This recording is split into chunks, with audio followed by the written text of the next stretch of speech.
ummadda Soomaaliyeed meel walba ee caalamka joogan waa salaamaya salaantii islaamku salaamu calaykum waraxmatullaahi tacaala wabarakaatuh baa salaan magacaygu waa Maxamuud Caale waxaan maanta jeclaystay inaan idin la wadaago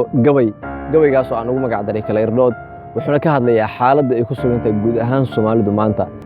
ilhaaba weeye dunideen hadda iska arringeliside kaba aamus wataan isir akhriska uu heshay ololbu igu shiday afka igana yeeli waay ilinimay ka iman weydo ilna tagi waay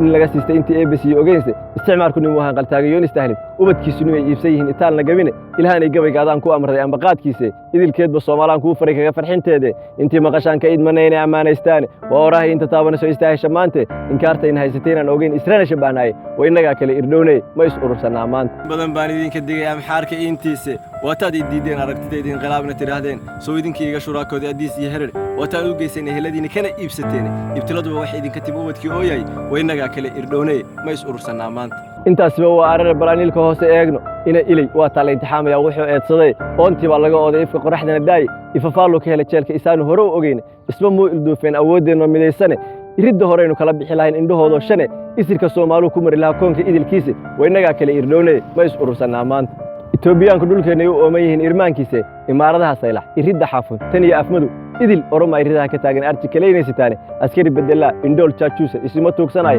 kuwa inaga mid oo adeegoy biishaane ikhyaar bay inaga yihiin intuba aayarna waramaane isba muutagan haddana aabbahe naga ambine way inaga kale irdhownay ma is urursanaa itaabaha dhulkeena oo doorasaya shaydu say tiriye aragtaan idinka siinaya intaana kuma dhamee inaga iskale badda ugu dheer Afrika idile afkaynu kaga dhimanaa intifaacaynu helo daay uska geeyna la soo raadsadaan ilaaladeena